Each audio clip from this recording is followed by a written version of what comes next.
Xjenza Malta u l-Istituto Nazzjonali di Oceanografija ed Ġeofisika Sperimentali tal-Italja iffirmaw ftehim li mistenni jsaħħaħ il-kollaborazzjoni bejn Malta u l-Italja fil-qasam tar-riċerka marittima u ambjentali, l-innovazzjoni u t-tisħiħ fil-ħiliet xjentifiċi madwar ir-reġjun tal-Mediterran. Waqt konferenza tal-aħbarijiet, Silvio Xerri, il-kap eżekuttiv ta' Xjenza Malta, qal li din l-entità temmen fil-kooperazzjoni li twassal għall-eċċellenza u li din opportunità biex ir-riċerkaturi jiltaqgħu flimkien. Waqt din il-konferenza tal-aħbarijiet ġie spjegat li Malta u l-Italja huma mifruda bil-baħar ta' bejniethom.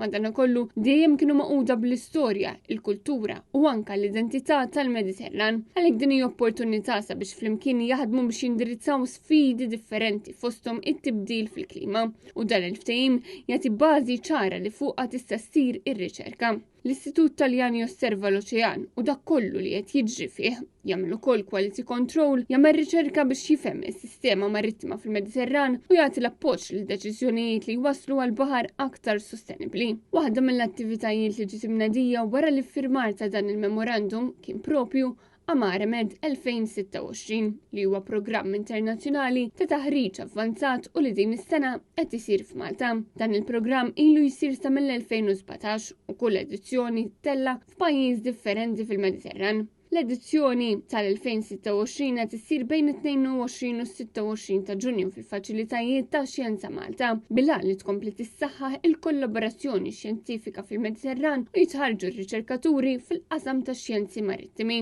Marija Zoppardi, direttur tal-Internalization Unit fiħdan Xjenza Malta, spjegat li l-programm se jiffoka fost l-oħrajn fuq il-ġestjoni sostenibbli tar-riżorsi tal-baħar u l-valutazzjoni tal-istok tal-ħut. Aħna rajna li biex narrikkixxu anke l-ħiliet ta' riċerkaturi Maltin għandna inġibuha hawn f'Malta u lilin milli narrikkixxu l-ħiliet tal-Maltin ukoll nofrulhom opportunità sabiex huma jinteraġixxu ma' riċerkaturi oħra fil-Mediterran. Dan għandhom ġimgħa jistudjaw, ġifieri jitalmu u fl-istess ħin ħajkollhom ukoll xi eżerċizzji li jridu jagħmlu permezz ukoll ta' programming avvanzat sabiex ikunu jistgħu jitalmu modelli differenti sabiex jaraw anke l-istoks tal-ħut fil-Mediterran u kif janalizzawhom u jantiċipaw forsi anke dinamiċi li jista' jkun hemm. Il-programm huwa mmirat għall-istudenti tad-dottorat, riċerkaturi, xjentisti fil-qasam tal-ekoloġija tas-sajd u anke persuni involuti fit-tfassil tal-politika relatata mas-sajd